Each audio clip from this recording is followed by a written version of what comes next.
Louisa headed to the console room where the Doctor was at the controls of the TARDIS and asked what the hell was going on. The TARDIS was shuddering violently and the whole room started to flap wavily constantly. The Doctor was thrown to the floor and tried to get up to reach the console. He does so and managed to control the TARDIS. Then it stopped. He took a deep breath of relief and then turned to her. Louisa was in a still position. Her eyes glared at him and he said that the TARDIS entered a small sudden rift in the vortex. She got up and approached him. She says, "Does the TARDIS stumble upon these things?" and he replied with "sometimes." He then went on about time eddies and time corridors. These things made her confused. She didn't understand all this time travel stuff. After all, she was a passenger in the Doctor's environment and physics wasn't her strong point when she was at high school. The Doctor looked at the scanner and said they've ended up in New York City in the year 2006. Louisa gleamed at this. She never been to the Big Apple before and wanted to see what the city had to offer.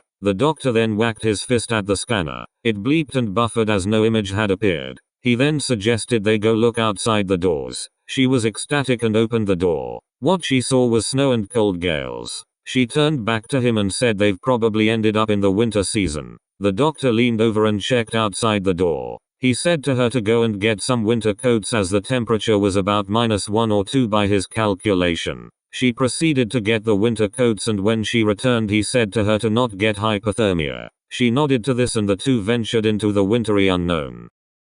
The Doctor and Louisa walked onto the surface. It felt very icy and snow was constantly falling along the wind, blasting into their faces. It was also foggy and cloudy to see anything in the distance. The Doctor was a bit baffled by this and wondered if New York City was facing another fierce hurricane similar to the one from 1888. Then Louisa heard some yelping and barking in the distance. Someone on a sled was approaching them. When it came into view, Louisa was quite surprised at what saw and the Doctor looked on. The sled was being pulled by various dogs of different sizes, with small torches strapped to their heads and coats made of various clothing materials. The man stopped the sled dogs and walked up to the Doctor and Louisa. His name is Joby and asks why are they venturing in the storm. The Doctor said they've just arrived and Joby offers them to go back to camp with them. The Doctor agrees and him and Louisa headed to the camp in the sled. When they arrived at the camp, various tents were put up and Joby insisted that they enter one of them.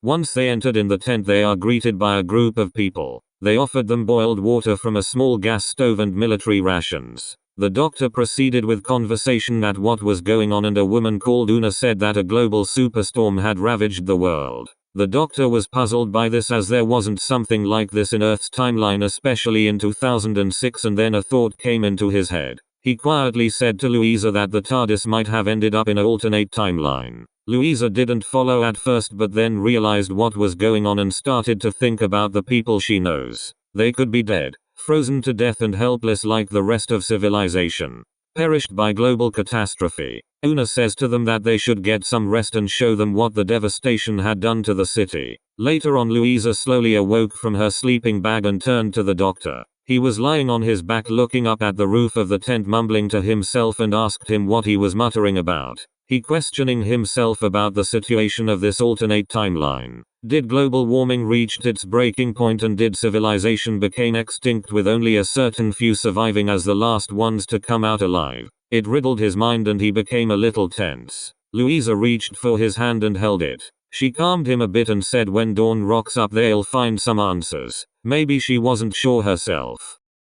When morning came, the Doctor woke her up and said they'll have a look out. She agreed and emerged out of her sleeping bag. When they came out of the tent, the wind had died down and sunlight was beaming over the icy landscape. Louisa suddenly then grabbed the Doctor's arm and pointed to something. The Doctor looked at what she'd seen. There was the Statue of Liberty with its arm sticking out of the ice. The rest of it was submerged within the ice, and then he saw the tall skyscrapers in the distance, covered in snow and icicles. Louisa covered her face with her hand and the Doctor was just left a bemused look with a hint of despair. Joby came to them and said that this is what the whole world has turned into. The Doctor's attention then to a metal shack with a jiggered satellite dish spinning staggily nearby. He questioned Joby about it and said that a lone paleoclimatologist called Maurice Kronberg is based at. He asked Joby if he could see him about his research in paleoclimatology, and Joby was a bit intrusive firstly but softened his attitude to let him see Maurice. Him and Louisa entered the shack. Inside was a couple of computers in a near functionless state. Papers were scattered all over place, desks and even the floor. Suddenly Morris emerged out a corner of the shack and charmingly welcomed them inside. They sat down and discussed how the global superstorm. Morris went on saying that the first readings were noticed in 2004. By 2005 weather reports became increasing frequent of low temperatures and wintry scales. At the start of this year multiple tsunamis ravaged the world, destroying everything in sight, and the cold came in, freezing absolute everything. Millions of people perished, defenseless, and when that happened it all turned dark. Louisa was devastated by this revelation, and the doctor just held his thoughts about what was told. The remaining survivors were like a family unit, helping each to survive in a world completely gone from how they knew it and hoped help would arrive. But it didn't. The doctor's ears pricked up and asked why. With the equipment Morris had, surely he could have sent a SOS for the people surviving on the surface, and Morris just quietly stared at them. Joby then entered in and asked Morris about the situation with the SOS. He went to the computer and checked it. The doctor got up and slowly walked over. He then noticed that Morris didn't any SOSs. Morris then turned to him sinisterly and suddenly began to attack him. This resulted with the doctor being knocked down with a metal filing cabinet, crushing him, and Joby tried to hit Morris with his fists. Morris quickly grabbed a paperweight and smashed Joby's skull with it, killing him instantly, and his attention turned to Louisa. She panicked and he grabbed the back of her hair. He said to her that she can bring new life to this place. Her mind was racing and he wanted to impregnate her. Last man on earth type of deal, and quickly reacted by kneeing him in the crotch. He became winded and she scrambled out. Louisa raced out of the metal shack in fear of Morris's intentions and headed out into the open. The doctor forcefully removed the filing cabinet off himself and got to his feet. He noticed Joby's dead body on the floor. He could see Morris in the distance going after Louisa and chased after them. Morris managed to tackle her down to the ground and sexually pin her down on the surface. Louisa spat in his face and he forcefully placed himself onto her. She wriggled out but struggled. He snackily but seductively said they reproduce a new civilization above the icy surface, and Louisa retorted in a shouty tone that it'll end up an incest colony. Morris just grinned at this and began to lay into her. Suddenly the doctor catches up with them, pulled Morris off Louisa and dragged him across the surface. Morris quickly brought him down with his own strength and started to battle the doctor. A cracking sound then abruptly stopped their fight, and then the doctor quickly rolled out of the way. Morris just stood there and then fell through the icy surface. The doctor got up and walked towards him.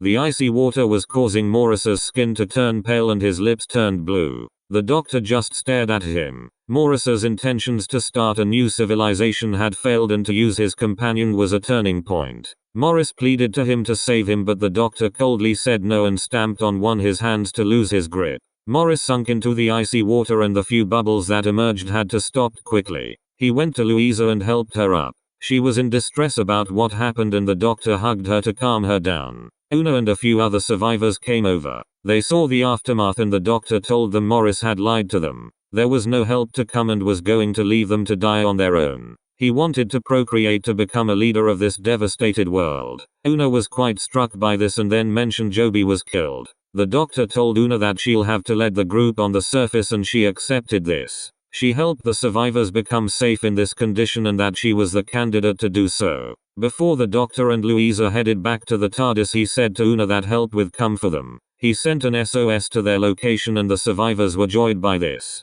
Louisa looked on as the doctor had helped these people, just as she thought. He's a fix-it man, and the curious code name that he uses as a meaning for healer. He's a peacekeeper traveling around in a blue police box, and she knew she never met someone like him in her life. The doctor turned her and she looked back at. He said to her that they'll go back to the TARDIS and try to get out of this alternate timeline.